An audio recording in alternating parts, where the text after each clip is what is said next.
Alors, nous sommes bien pour commencer l'entretien. Est-ce que vous voulez dire quelque chose avant de commencer notre entretien ou vous voulez que nous commençons déjà?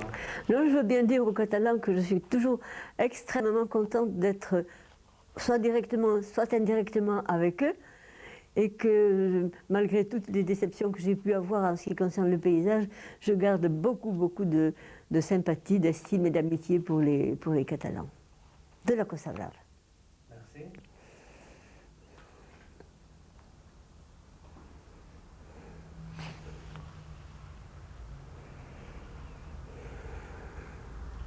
J'ai fait une petite correction.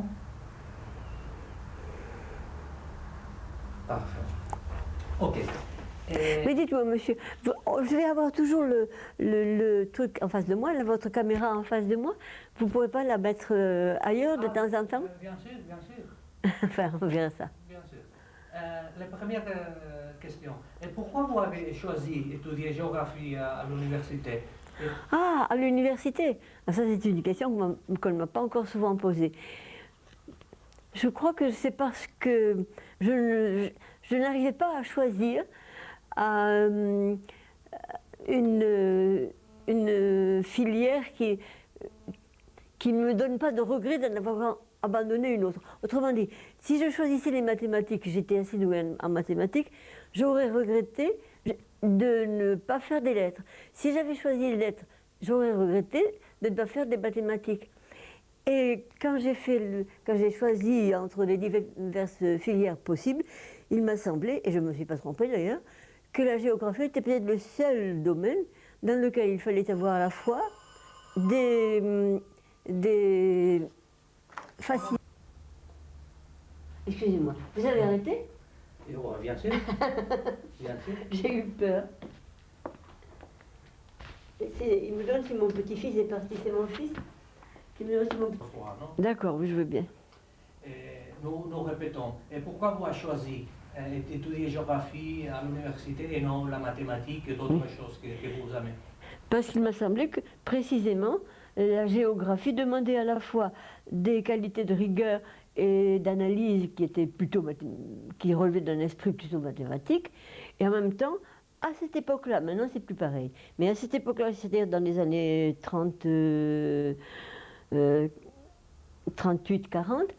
même peut-être avant, la géographie était aussi un art de la description. Donc il fallait avoir des qualités à la fois littéraires et scientifiques.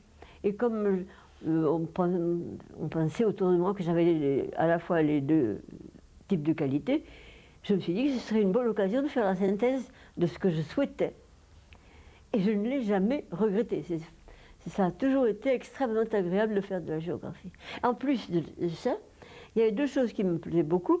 C'est qu'il y avait à la fois un travail de terrain, puisqu'à ce moment-là, on faisait beaucoup de géomorphologie. On n'était pas spécialisé en géographie physique et humaine, il fallait faire tout.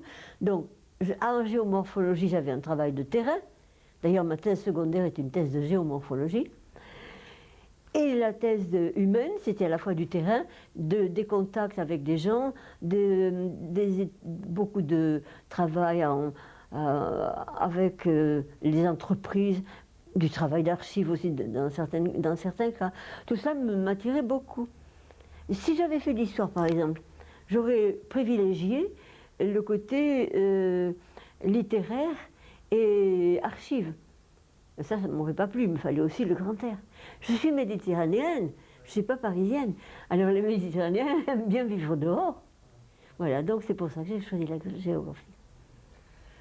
La deuxième, comment est-ce que vous avez décidé de faire votre thèse doctorale sur la Costa Brava? Ah ça alors en revanche, je l'ai dit 50 000 fois.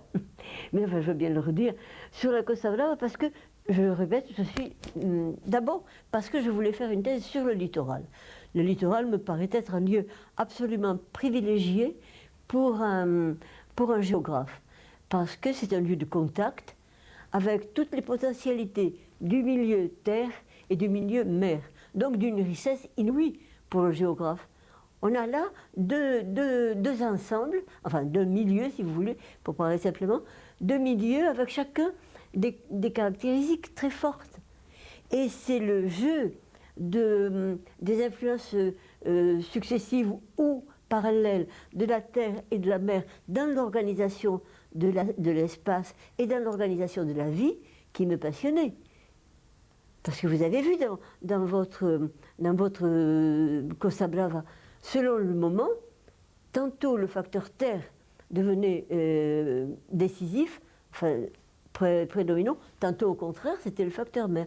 Donc c'est ça qui m'a plu, et c'est ce jeu, en quelque sorte, de la terre et de la mer dans l'organisation du paysage et dans l'organisation des modes de vie qui m'attirait beaucoup. Et donc je voulais faire une étude d'un littoral. Comme je suis méditerranéenne, bien entendu, c'était le littoral méditerranéen que je devais choisir.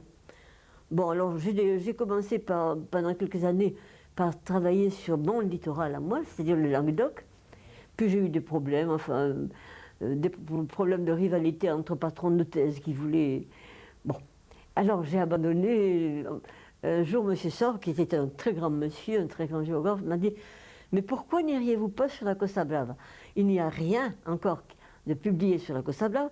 Vous pourrez faire tout à partir de rien, ça sera formidable. » Et puis il m'a dit « Vous allez voir, si vous y allez, vous n'en sortirez plus. Parce que c'est tellement beau que vous ne pourrez plus aller ailleurs. » Et ça, c'était vrai. Hein. Alors j'y suis allée une fois avec mon mari, en 52, je crois, je ne me rappelle plus très bien, mais après les années 50, en 52. Et mais je n'ai pas hésité une seconde. Dès qu'on est entré sur la Costa Brava et la première fois, on a couché à Port de la Selva. Et quand j'ai senti cet accueil des gens qui étaient vraiment encore eux-mêmes, qui n'avaient été ternis par quoi que ce soit. Alors j'ai décidé de rester sur la Costa Brava. La troisième. C'est un coup de cœur ensemble, la Costa Brava. C'est matisation. Vous avez parlé toujours de votre grand maître Jules Sion. Ah non, si vous me permettez une interruption. Ah ouais. Avant de passer à Jules Sion, qui est effectivement mon grand maître, je voulais vous faire l'observation dont je vous parlais tout à l'heure concernant votre petit mot là. Ah ouais. Qui est d'ailleurs dans le prolongement de ce que nous avons dit de la terre et de la mer. Parce que je ne saurais pas le lire, mais en gros, j'ai sur ce papier, vous ne pourriez pas le lire, vous? Ah ouais, ouais. Simplement à partir des choses que j'ai soulignées. Hi ha paisatges... Oui. Oui. Hi ha paisatges que no han estat construïts per cap cultura perquè mai no han estat habitats. Potser aquesta soledat els fa difícil d'esdevenir espais geogràfics, perquè fa que sovint restin oblidats per la geografia. Voilà.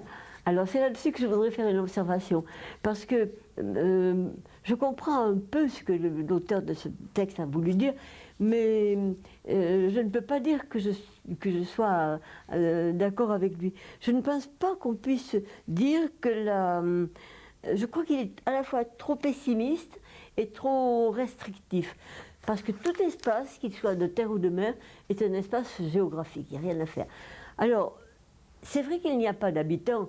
Enfin, pas tout à fait. C'est presque vrai qu'il n'y a pas d'habitants permanents au milieu de la mer, sauf sur des petits îlots.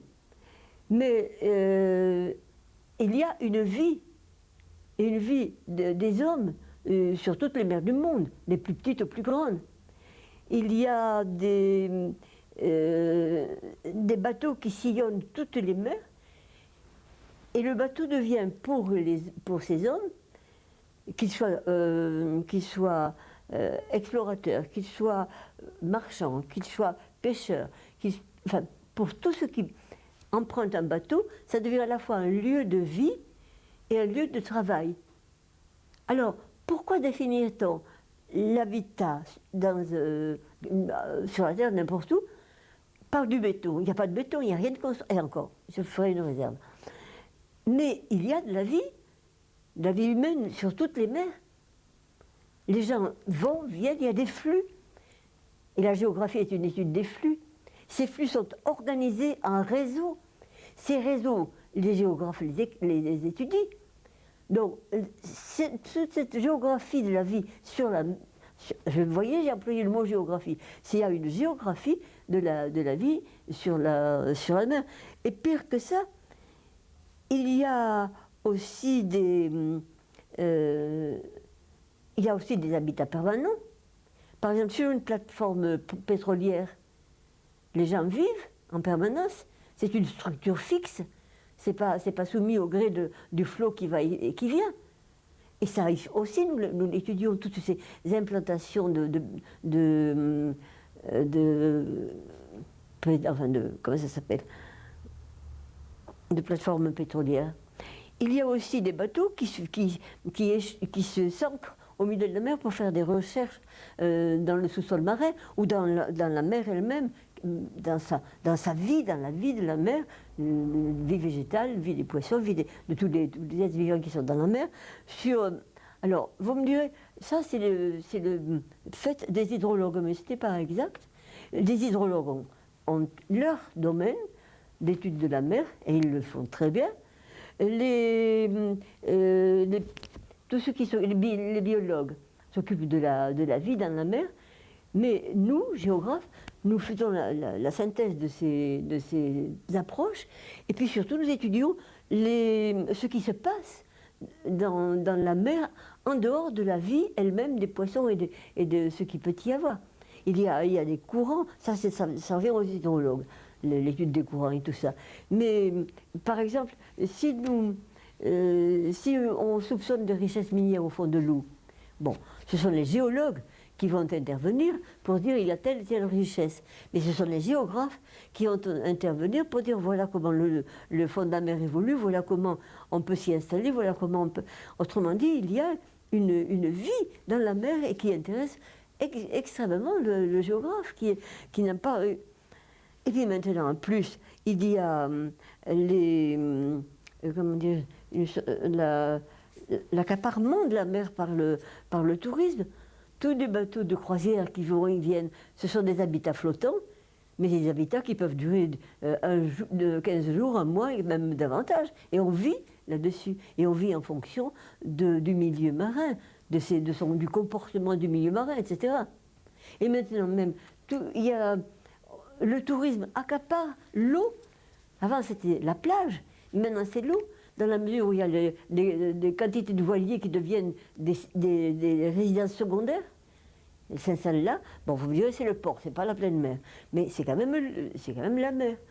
Et il y a des conquêtes de la terre sur la mer qui sont à la limite, si vous voulez, à l'articulation de l'étude de la terre et de l'étude de la mer. C'est pas parce que les océans sont immenses qu'ils ne sont pas géographiques. Moi, je crois que tout ce qui est à la surface du globe, que ce soit terre, eau, lac, n'importe quoi, tout cela intéresse la géographie. Tout ce qui est espace. Nous analysons l'espace. Or, l'espace maritime, il n'est pas neutre, il n'est pas vide, il est constamment sillonné. Il y a des zones d'impulsion des flux qui traversent les océans, d'impulsion des bateaux. Il y a des raisons pourquoi les bateaux vont de tel endroit en tel endroit. C'est ce que le géographe veut savoir, mais c'est aussi ce qui conditionne l'orientation des flux dans les mers. Alors bon, je suis bien d'accord, il n'y a pas de béton, mais ça c'est pas mal. Jules Sion. Si vous... Ah oui, alors vous voulez savoir pourquoi, qui est devenu Jules Sion. Jules Sion a été un géographe de la génération de 1920 à peu près à 1960, quelque chose comme ça, et qui a écrit une thèse remarquable et beaucoup d'autres choses, mais si vous voulez, dans la forme beaucoup plus littéraire que maintenant. Et c'est d'ailleurs ce qui m'a influencé dans ma propre thèse. Si j'avais eu un patron de thèse, d'ailleurs c'est pas lui qui a été mon patron de thèse, hein. Lui a été mon professeur. Et c'est lui qui, dès le 3e ou 4e rencontre que nous avons eue, m'a dit, bon, maintenant il faut que vous fassiez ceci, cela, et c'est lui qui m'a orienté, qui m'a suivi tout le temps, qui a pensé que pouvait faire un bon géographe et qui m'a beaucoup soutenu. Mais je ne l'ai pas eu en tant que directeur de recherche, parce qu'il est mort tout de suite après la guerre et entre le moment où j'ai passé l'agrégation et le moment où j'ai commencé ma thèse, il y a eu toute une période, une dizaine d'années, où j'ai remis le temps de commencer mes recherches parce que je voulais avoir des enfants. Alors j'ai passé une dizaine d'années à faire des enfants et à les élever. Et quand ils ont été un peu... Bon, quand le plus petit a eu 3 ou 4 ans, j'ai commencé ma thèse, voilà. Donc je n'ai pas eu, comme M. Sion est mort en 1952, je crois, 50-52, je n'ai pas travaillé avec lui. Donc mon patron de recherche, mon directeur de recherche, c'était M. Chabot, qui était lui aussi un très grand géographe, mais lui aussi de l'école précédente. Si j'avais commencé ma thèse, avec, à ce moment-là se dessinait un mouvement de changement, enfin un changement d'orientation de la conception même de la géographie. Au lieu d'analyser simplement l'espace avec ses relations, etc., on commençait à introduire des notions abstraites, en particulier l'analyse de l'espace, nous l'avions déjà commencé. Mais les mots me font défaut maintenant. Enfin, l'analyse systémique, essentiellement. J'aurais pu faire exactement la même thèse en employant des termes beaucoup plus modernes, beaucoup plus récents, en disant par exemple l'analyse de l'espace sur la Costa Brava. Et j'aurais montré comment la structure de l'espace se diversifiait en fonction du temps, en fonction des techniques, en fonction des modes, en fonction et j'aurais appelé ça analyse de l'espace. Et j'aurais été moins littéraire, plus mathématique, je ne sais pas, parce qu'il y a quand même pas mal de chiffres dans ma thèse. Hein. Mais je les aurais utilisés autrement. Au lieu de me contenter de statistiques, j'aurais fait valoir le sens des mesures en termes d'analyse de l'espace. Vous comprenez? Oui, bien sûr. Voilà. Quand vous étiez arrivé à la Costa Brava, il faut plus de 50 ans, comment était la Costa Brava? Ah, mais je vous l'ai dit 100 fois, c'était le paradis. Nous sommes arrivés avec mon mari, en fait, nous sommes allés sur la Costa Brava juste après la guerre et l'occupation, parce qu'il y avait à ce moment-là un mouvement qui se dessinait de tourisme vers la Costa Brava pour des raisons de proximité et de coût. On pouvait aller dans la partie nord de la Costa Brava pour passer quelques jours merveilleusement bien pour un coût très bas. Et on a commencé à ce moment-là, avant c'était ignoré. Hein. Bon, je savais qu'il y avait une côte catalane, mais je ne connaissais pas du tout. Et c'est à ce moment-là que les premiers qui sont arrivés, qui étaient des gens des Pyrénées-Orientales, des gens de l'Aude, des gens tout proches, des voisins. C'est à ce moment-là qu'on a commencé à aller à la Costa Brava. Et un de nos cousins, un cousin de mon mari, nous a dit un jour, pourquoi vous n'iriez pas voir là-bas, c'est très joli. Oh, bah, j'ai dit, ça tombe bien, justement, mon professeur Maxor me l'a conseillé.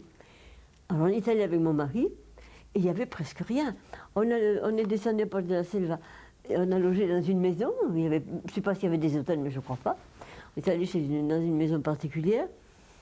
Et ça a été le ravissement. Même mon mari, qui n'était pas particulièrement romantique ni poète, a été tout de suite séduit.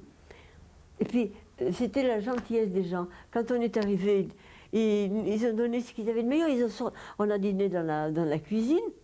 On a eu des rougets, je me rappelle. Des rougets. Scorpura. Hein? Scorpura. Oui. Et, enfin c'est magnifique. Ils nous avaient fait une omelette aux champignons dont je gardais le souvenir.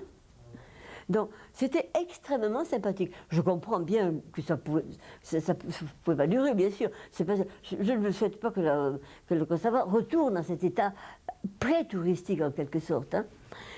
Bon, et alors on a continué par là. Je me rappelle qu'on s'est arrêté à l'Escala. À l'Escala, il y avait une petite pension de famille, avec des chambres toutes simples, blanchies à la chaux, un lit, un lavabo, c'est tout. mais on y mangeait merveilleusement bien. Et puis surtout, il y avait le patron et la patronne qui étaient là à côté de nous, qui devenaient des amis immédiatement. C'était une compréhension réciproque immédiate. Et ça, c'est fabuleux. Et puis on a continué sur la Costa Brava, on est allé jusqu'à Blanes. Et partout, ça se renouvelait.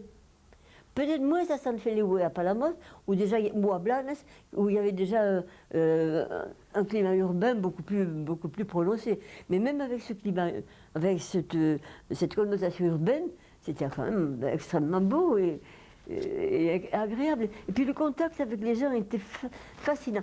Je ne sais pas si c'était vrai pour tout le monde. Je ne sais pas comment se comportent les Catalans avec des gens qui ne sont pas, en quelque sorte, leurs cousins germains.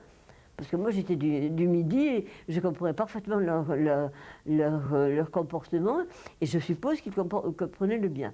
Mais en tout cas, en ce qui me concerne, le contact avec la Costa Brava, ça a été un émerveillement. Un émerveillement. Il n'y a pas de... Et quand nous avons commencé avec mon mari à descendre dans les Calas, alors là, j'ai eu vraiment une idée du paradis. Vraiment. Et croyez-moi, je suis totalement sincère. Hein. Je ne veux pas vous faire plaisir, je ne veux pas exagérer. C'est exactement l'impression que j'ai eue dès le début. On va parler de l'espace, mais la gens qui habitaient en ce moment à la Costa Brava, il est très différent d'aujourd'hui. Qu'est-ce que vous se rappelez de ces gens Des personnes que j'ai vues? C'était leur ouverture d'esprit, leur don de la sympathie. La facilité avec laquelle il m'accueillait, la confiance qu'il me faisait. Vous savez, je ne sais pas si je devrais le dire, mais enfin, je pouvais entrer partout. Toutes les portes étaient ouvertes. Je travaillais beaucoup aux archives des mairies des villes de la côte, en particulier à Palamos et à San Feliu. Mais ces archives n'étaient pas classées. Comme il y avait eu des bombardements ou des choses comme ça, il y avait des montonnes, comme vous dites, de papier partout. Il a fallu que je fasse un véritable travail de recherche pour sélectionner les papiers qui me convenaient, de ceux qui ne me convenaient pas. Maintenant, c'est facile peut-être de travailler dans vos archives, mais croyez-moi, quand je suis arrivée dans la Costa Brava, il n'y avait rien. Si, il y avait beaucoup de choses, mais tout abandonado. Ça m'a donné un travail énorme. Mais là, et c'est ça qui était extrêmement sympathique et amical, c'est que je pouvais aller n'importe où, du premier coup, dans toutes les mairies, pas une, dans toutes. On m'a fait confiance, on m'a confié tous les documents nécessaires. J'ai jamais eu à supplier, à demander, à quémander, non. Tout ce que je demandais, on me le donnait. Et ça, c'était une chose extraordinairement agréable. Dans ces années que vous parlez, il y avait quelques précédents de thèses ou d'études sur le littoral et surtout son futur. Vous avez la première? Non, il y a eu certainement des études de régions littorales. En Picardie, par exemple, Jules Sion avait fait sa thèse sur la Picardie, ça abordait un peu sur le littoral. Mais jusqu'à maintenant, les deux domaines de recherche étaient un peu séparés. C'est-à-dire qu'il y avait des gens qui s'intéressaient à la vie maritime, à la pêche, au commerce de cabotage, à tout ça, ou même à des problèmes plus récents, mais qui ne faisaient pas trop la liaison avec ce qui se passait. C'était des domaines de recherche que moi je trouve extrêmement liés, mais qui étaient abordés séparément.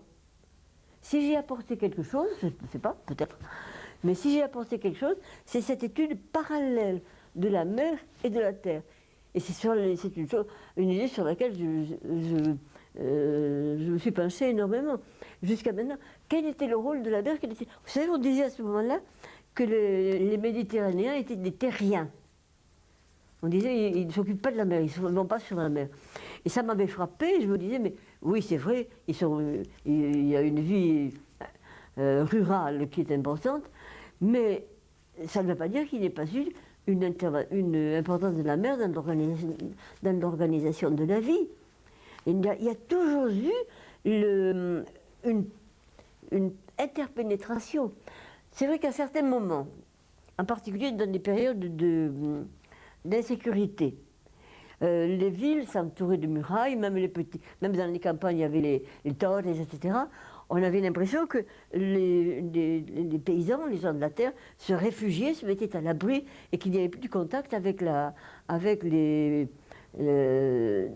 marchands, enfin avec les marins quoi, qui faisaient le commerce. Mais c'est pas tout à fait vrai. Je pense au cas surtout de San Feliu, mais aussi un peu à Padamos. Non, mais surtout San Feliu, au moment où la vie s'organisait autour du monastère. Il y avait des murailles. Hein, et il y avait les pêcheurs et les marins hors des murs. Ils n'habitaient pas dedans. Ils étaient hors des murs. Mais en dépit de ça, il fallait bien que des gens... Il y avait des intérêts maritimes qui étaient fixés à l'intérieur de la ville. Les marchands, les commerçants aux locaux, ceux qui fournissaient les produits du cabotage, ils étaient bien dans la ville. Et c'est eux qui établissaient le lien entre la ville et la navigation et la mer, entre les gens de terre et les gens de mer. Ceux qui étaient vraiment en dehors, on pourrait dire que c'était les paysans, qui n'allaient pas sur la plage en général, mais qui recevaient quand même le poisson et qui vendaient leurs légumes ou leur production. Et cette production était parfois exportée lointainement. Et ça dès le Moyen-Âge. Et puis alors, l'illustration la plus fameuse, c'est quand même à partir de la navigation américaine, quand bon, il y avait une vie littorale qui reposait sur l'exploitation de la terre, non pas seulement des champs, mais de la ville et de la terre. C'était des formes d'activité terrienne, je veux dire, ou urbaine, enfin c'était dans la terre. Mais il n'aurait pas pu progresser sans la navigation américaine. Autrement dit, on ne peut pas étudier la navigation américaine sans étudier l'intérieur, et en particulier l'industrie du liège, et réciproquement. On aurait pu avoir une industrie du liège comme à la Bisbal ou ailleurs, mais qu'est-ce qui a fait le succès énorme de San Feliu, Palamos et de toutes les villes du littoral dans l'industrie du liège? C'est qu'ils étaient là à porter des bateaux qui prenaient le liège et qui l'amenaient partout. Là, il y a une interpénétration extraordinaire entre les aptitudes, enfin, le potentiel de la mer et le potentiel de la terre. Et ça, c'est le moment béni, au moins du point de vue économique, hein, de la Costa Brava. C'est le moment où il y a eu le maximum de ressources avec le liège et le maximum de possibilités avec la navigation américaine. Et il y a eu d'autres moments, bien sûr, mais celui-là est le plus représentatif. Et c'est pour ça d'ailleurs que lorsque la technologie a changé, lorsqu'on a abandonné la navigation à voile pour la navigation à vapeur, ça a provoqué une crise extraordinaire. Il va y aller. Vous le savez, il y a eu un moment où même l'industrie du liège a... Non, je ne sais pas ça que je disais. Ah oui, je parlais de la technologie. Vous m'excusez 2 minutes, vous pouvez arrêter? Ah oui. Julien, c'est toi? Non, c'est... Ah d'accord. C'est les plombiers. Hein? Les plombiers. Voulez-vous lui dire de revenir parce que là je ne peux pas le recevoir? Ouais, d'accord. Oui, je parlais de la technologie. Rien n'a été rien n'a eu plus de conséquences sur la vie du littoral que le passage de la navigation à voile à la navigation à vapeur. La navigation à voile, elle s'arrêtait dans tous les ports. C'était le cabotage que j'appelais un saut de crabe. On allait d'un port à l'autre, on pouvait prendre tout ce qu'on pouvait, et ça maintenait la vie de tous les petits ports de la Costa Brava, en particulier ceux en particulier qui étaient verrouillés vers l'intérieur, comme Cadaqués ou Tosa. Évidemment, pas Palamos et San Feliu, c'est un peu différent parce qu'il y a un arrière-pays, mais après, quand il y a eu la navigation à vapeur, tant que les bateaux sont restés un peu petits, bon, ils s'arrêtaient encore. Mais bientôt, il n'y a plus eu de bateaux à vapeur que dans les ports les mieux outillés. Je ne me rappelle pas pourquoi je vous ai parlé de ça. Non, je vous ai demandé si en ces années il avait quelques précédents de, Ah oui. de thèses ou d'études sur le littoral. Oui, Et vous a parlé de... oui, je vous ai dit pourquoi j'ai travaillé sur le littoral, et puis je me laisse toujours entraîner par mes passions. Je ne suis pas une nature raisonnable. Pas de problème. 50 ans après la publication de sa thèse, quelle est votre réflexion sur la Costa Brava? C'est-à-dire, pourquoi il a arrivé à cette situation actuelle? Oh, c'était inévitable, je crois, compte tenu de l'évolution de l'économie et de l'émergence il y a deux faits. C'est l'émergence du tourisme et l'émergence du capitalisme. Je crois que déjà avant de finir ma thèse, hein, puisque j'ai travaillé chez vous de 1956 à 66, pendant 10 ans. Donc quand je suis arrivée en 56, c'était encore très agréable, très beau pour tout le monde, y compris pour les touristes. On n'avait pas les hôtels prestigieux de maintenant, mais on était merveilleusement bien. Et puis j'ai vu les choses changer entre 56 et 66. D'abord lentement, hein, d'abord lentement jusqu'à 60-62 à peu près. Et puis ça a commencé à s'accélérer. Alors là, j'ai bien senti que les choses se gâtaient.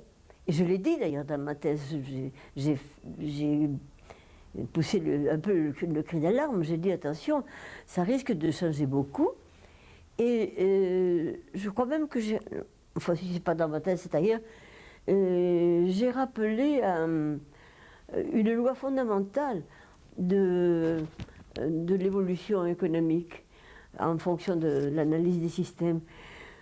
Quand une activité s'implante quelque part, quelle qu'elle soit, de travail, de loisirs, de n'importe quoi, elle crée un système de relations entre elle-même et l'environnement. D'accord? Il y a il faudrait avoir un tableau. Il y a à l'entrée du système des données qui vont conditionner le fonctionnement de ce système. Le système fonctionne à l'intérieur grâce à tous ceux qui participent à cette activité. Mais cette activité produit des déchets, forcément, qui sont rejetés dans l'environnement. C'est vrai pour tous les systèmes, pas seulement pour le système spatial. C'est vrai pour un système d'entreprise, c'est toujours vrai. Alors, à ce moment-là, je ne sais pas si je l'ai dit à ce moment-là ou plus tard, mais j'ai dit tout de suite, attention, parce que si vous laissez se développer le système touristique tel qu'il a l'air de s'engager, vous allez produire une quantité de déchets.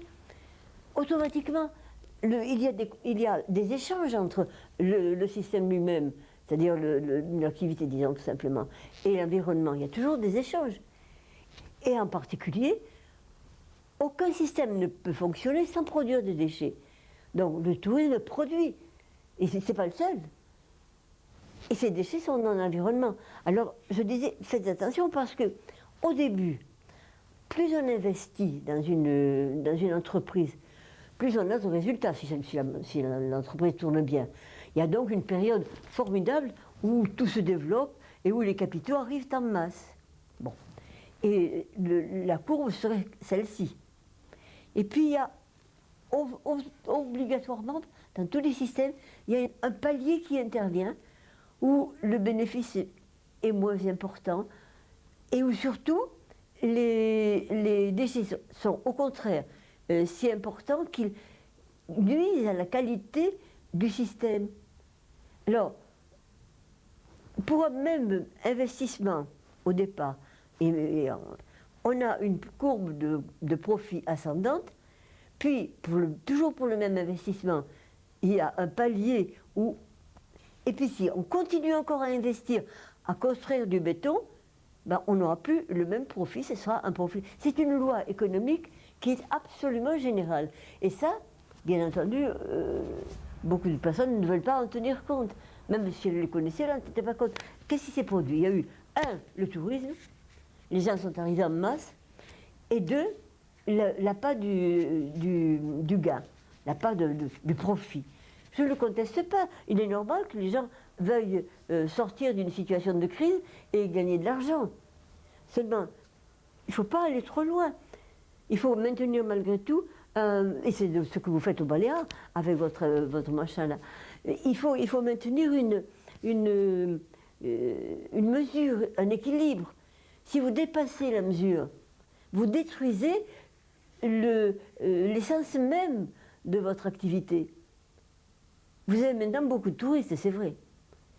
Est-ce que vous êtes sûr que ça va durer? Moi, je vois autour de moi, hein, j'avais fait des adeptes, tous mes amis, tous mes parents, on allait sur la Costa Brava pour le bonheur. Personne n'y va plus. Vous avez changé les clientèles. Vous avez une clientèle qui aimait votre pays, qui aimait vos gens, votre population. Vous aviez. Hein. Et maintenant, ils s'en fichent comme de l'an 40. Qu'une cale soit défigurée par du béton, ça leur est égal pourvu qu'ils aient le béton pour se loger et l'eau pour se baigner. Et ça, c'est quand même dommage. Et je l'ai dit 50 fois, je l'ai dit, avant même de finir ma thèse. Je me rappelle qu'avant de finir ma thèse, on a construit le premier immeuble élevé, là, vous savez, à la place de la gare du Petit Train. Vous voyez la gare du Petit Train de Palamos? On avait promis, juré, qu'il y aurait un jardin, là. Et c'est pour ça que l'hôtel Mozart s'est construit derrière. Et qu'est-ce qu'il y a?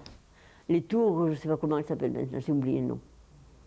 Et je l'avais dit, je l'ai dit au maire, mais vous êtes fou, vous allez commencer, vous allez engager un processus qui va enlaidir Palamos. Et Dieu merci, Palamos, ce n'est pas le pire, hein, au contraire. C'est peut-être la plus préservée des stations de la côte. Dans ce que j'ai revu tout de même, parce que je suis pas revenue à Port de la Silva, dans les Alianza, à Cadaqués, je ne suis pas revenue. Donc je ne sais pas comment ça a évolué. Mais par rapport à Lloret, à Tossa et à Blanes, c'est quand même mieux conservé. Mais ce qui me paraît impensable, c'est que les gens ne se rendent pas compte, les responsables politiques, hein, ne se rendent pas compte qu'ils sont en train de brûler leur capital. Bon, ça durera tant qu'il y aura des Allemands pour aller à n'importe où. Alors, je vais faire une petite rectification. En quelques entretiens, vous avez dit que la Catalogne et les Catalans l'ont déçu. C'est vrai? Ah. Pourquoi? Non, pas la Catalogne des Catalans de 1950 et 60 et 70. Ah non, non, non. Là, au contraire, j'ai été absolument enthousiasmée. C'est pour tout ce que je viens de vous dire. Ils m'ont déçu maintenant parce qu'ils ont trahi leur pays. Ils ont trahi leur espace. Ils ont laissé faire des choses épouvantables. C'est pas tout à fait vrai d'ailleurs, hein, parce qu'il y a des réactions extraordinaires. Il y a les groupes, le groupe d'Email à Tossa, à Lloret, qui ont entrepris une croisade contre ce gaspillage de votre trésor. Alors, je ne sais pas où ils en sont, parce qu'il y a 3 ou 4 ans que je n'ai pas de leurs nouvelles. Mais ils avaient engagé une action extrêmement sympathique et qui aurait pu arriver, et qui pourrait encore, je pense, arriver à limiter les dégâts. Je ne sais pas du tout si on inversera la tendance, si on reviendra à une utilisation plus économe et plus poétique du milieu. Je ne sais pas. Mais en tout cas, il y a un effort qui est fait. Et ça, c'est quand même bien, c'est une chose très positive. Mais sinon, les Catalans tels qu'ils se sont comportés dans la période dans les années 70 en particulier, hein, et 80, c'est-à-dire investir, confier de plus en plus de responsabilités, soit pour le commerce, soit pour la fabrication, à des étrangers, à la région, je veux dire, à des capitaux, d'abord espagnols, puis étrangers. Bon, c'est l'économie moderne. Je me demande s'ils pouvaient l'éviter. Moi, je rêve. Eux ne rêvent pas. Encore que, c'est pas tout à fait sûr. Je rêve, bien sûr, mais sans oublier l'objectif économique. Et je ne suis pas sûre qu'en fin de compte, je n'avais pas raison. Ils auraient mieux préservé leur environnement, ils auraient mieux aussi préparé l'avenir. La seconde question, c'est un peu la même chose que vous avez répondu, mais est-ce que vous croyez que le capitalisme sauvage ça a de l'argent rapide, sans penser Tout à le fait. futur. C'est la pêche originale Le péché originel, oui. de ces désastres. Absolument. Et bien sûr, les politiques. Non, je crois que c'est le péché originel, c'est bien cela. C'est le capitalisme envahissant, le capitalisme irrespectueux de toute autre chose que son objectif, c'est-à-dire le profit. C'est cela, oui, absolument. Mais moi, je croyais que les Catalans résisteraient. Je ne sais pas pourquoi je m'étais fait une idée des Catalans. J'avais une tellement grande admiration pour tout ce que je voyais, mais ils n'ont pas bien résisté. Et maintenant, qu'est-ce que nous avons besoin de faire aujourd'hui et surtout de face au futur? J'avais provoqué beaucoup de réactions quand une fois, à Lloret, je crois, où il y avait une réunion de ce groupe du Mail. Il y avait une grande discussion sur ce qu'on allait faire justement à Lloret. Et moi j'avais dit, pas un gramme de béton de plus. J'avais fait l'unanimité dans l'opposition, tout le monde m'avait dit, mais c'est pas possible, c'est impensable. Bon, c'était excessif, bien sûr, mais c'était une exagération voulue pour dire il faut faire autre chose que ce qu'on a fait à Lloret. Enfin, moi, je me rappelle l'arrivée à Lloret dans les années 50. C'était. Bon, n'en parlons plus, je l'ai dit 100 fois, c'était un émerveillement. Et maintenant, c'est pas du tout un émerveillement quand on arrive à Lloret. Hein. Alors, il me semblait qu'il y ait. Bon, il m'avait semblé à ce moment-là, il y a peut-être une dizaine d'années, peut-être moins, et qu'il y avait quand même un mouvement, non pas de retour en arrière, mais un essai pour corriger certains excès, pour introduire des espaces libres, des espaces verts, pour essayer d'éviter cet entassement de béton. J'avais le sentiment que c'était possible. Mais je ne sais pas, c'est vous qui me le direz maintenant. Qu'est-ce que ça devient? Qu'est-ce que vous pensez de cette décision politique à Balears, oui. Balears, de faire payer à chaque touriste un euro par jour? Mais vous savez que la droite et la MEDEF espagnole, Balears, ils ont critiqué judiciairement ces mesures écologiques pour ils trop exagérées. Qu'est-ce que vous pensez de cette... Je vous l'ai dit tout à l'heure, je trouve que les touristes en général consomment assez d'espace, assez d'air, assez de toutes les potentialités du milieu qui les accueille. Et en vertu de la loi dont je parlais tout à l'heure du fonctionnement des systèmes, automatiquement, ils produisent des déchets, automatiquement. Même s'ils étaient très respectueux de l'environnement, ils ne pourraient pas l'éviter. Donc, qu'ils participent à l'entretien de l'environnement et éventuellement à sa restauration, pour 1 euro, même par personne, moi ça me paraît une initiative excellente. Même s'ils dépensaient, supposons qu'il y ait 4 personnes, et qu'il reste 10 jours, ça fait par conséquent 40 euros. Alors qu'ils dépensent le moins possible, ils dépensent le moins possible dans vos pays maintenant. Autrefois, les touristes dépensaient de l'argent chez vous, et maintenant ils viennent avec leurs provisions, etc. Donc, ils dépensent quand même de l'argent. Disons qu'une famille de 4 personnes ne peut pas passer 8 jours sur la Costa Brava, ça ne passait, je ne sais pas, j'ai pas d'idée maintenant, mais mettons, enfin sur la côte des Baléares, combien ça peut valoir 1500 euros, 1500, peut-être plus. Qu'est-ce que ça représente? 40 euros. 40 euros? Mais c'est une solution, pour moi, je crois que c'est la solution en ce moment, mais c'est une solution très impopulaire. Oui, mais pourquoi populaire? Parce que les gens ne réfléchissent pas. Exactement. Parce que les gens veulent consommer sans rien débourser. Parce que les gens veulent détruire sans rien construire. Je crois qu'il manque un peu au trait d'éducation. Voilà, c'est exactement le mot que j'allais vous dire. Je crois que si, au lieu de tant insister sur les systèmes économiques, sur les rapports entre le capital, le travail, etc., on formait les gens à un certain respect. Respect des autres d'abord, bien sûr, mais aussi respect de l'environnement. D'ailleurs, maintenant c'est quand même une idée qui a fait son chemin. Les Verts y ont beaucoup contribué. Les écologistes, maintenant, font entendre leur voix. Et il faut espérer, moi je l'espère, comme les gens ne sont pas si bêtes que ça, ils ne sont pas si mauvais qu'on veut le dire. il y aura bien un moment où on prendra conscience de l'importance de cette protection du milieu. Je crois que cette éducation allait commencer à l'école et à la famille. Absolument, oui. Absolument. À l'école et à la famille. Absolument, oui. Ça vient. C'est vrai que j'ai un tempérament assez optimiste, mais je fais confiance aux réactions du moment. Je ne m'occupe pas particulièrement de politique, je suis engagée. Enfin, j'ai des opinions, bien sûr, qui valent ce qu'elles valent. Disons que je ne suis pas de droite, c'est tout. Mais je ne suis pas spécialement écologiste. Je ne sais pas dans quelle mesure l'écologie peut former un système politique. Mais je crois quand même que l'action qu'ils ont engagée était absolument nécessaire. C'est vrai qu'ils exagèrent quelquefois et qu'ils nous embêtent avec c'est vrai, les écologistes ne sont pas toujours drôles. Hein. Ils exagèrent dans leur sens. Mais comment voulez-vous qu'ils n'exagèrent pas? Il y a eu de tels abus avant. C'est la loi du pendule.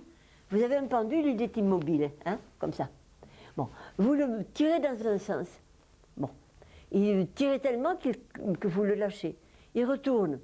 Ce sont les écologistes. Mais vous croyez qu'ils ne peuvent pas s'arrêter au milieu. Ils vont de l'autre côté. Alors ils exagèrent dans notre sens. Et il faut attendre que l'amplitude du mouvement se ralentisse. Et on peut espérer, quand on est optimiste, qu'il s'arrêtera au milieu. Oui, oui. Je pense à la même chose, bien sûr. Avant de finir cette petite interview entretien, est-ce que vous avez, dans cette époque, les 56 jusqu'aux 66 de votre thèse, est-ce que vous avez contact avec des intellectuels catalans, je pense par exemple à Josep Pla, Salvador Dalí? Non, pour une raison très simple, c'est que d'abord, dès que j'ai fini ma thèse, j'ai été très accaparée par l'université. Et puis surtout, très peu de temps après, je suis partie en Afrique.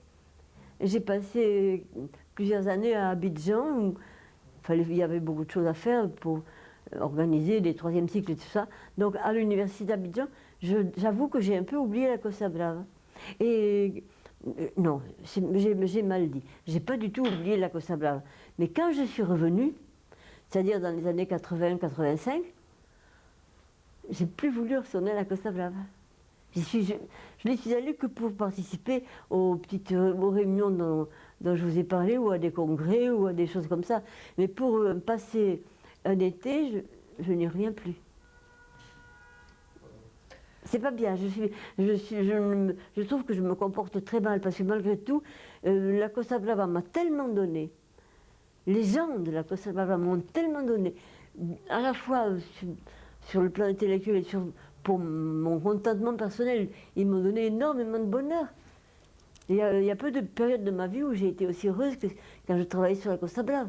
Donc je n'aurais pas dû les abandonner comme ça. Mais j'avais vieilli, j'avais moins de... Et puis j'étais quand même encore professeur ici. Est-ce que vous voulez dire quelque chose à nous, les Catalans, de présent et de futur? Pardon, je n'ai pas compris la fin de votre fois. Oui, si vous voulez dire quelque chose oui. À nous, oui. Les Catalans du présent et les Catalans du futur, si vous voulez dire quelque chose. Ah oui, d'abord je veux dire merci. Merci à ceux que j'ai connus, à ceux qui m'ont accueilli avec tant d'amitié. Merci aux Catalans pour leur qualité de morale, ce qu'on appelle quelquefois une vertu un peu trop rude, mais que moi j'apprécie beaucoup. Je leur dis merci de tout mon cœur. En revanche, pour ceux du présent, je leur dis attention, n'allez pas trop loin. Vous engagez le futur, ça c'est sûr. Alors pour finir, comme je suis toujours optimiste, je crois que j'ai envie de leur faire confiance malgré tout. Je crois qu'ils s'apercevront à temps qu'ils ont pris un mauvais chemin pour la Costa Brava. Quant à revenir en arrière, je le souhaite de tout mon cœur. Je crois que ce que je souhaite de tout mon cœur en vérité, c'est qu'ils trouvent une formule qui leur permette d'avoir des emplois, de gagner de l'argent sans molester l'environnement. Et je me demande si justement l'euro des Baléares n'est pas un premier pas. Si on faisait payer, vous savez, en France, on a eu pendant un certain temps une formule, les pollueurs doivent être des payeurs. Pourquoi pas? En tout cas, merci à la Catalogne. Merci à vous. et au catalan. Merci à vous, Madame Yvette Barbosa. Merci. Vous savez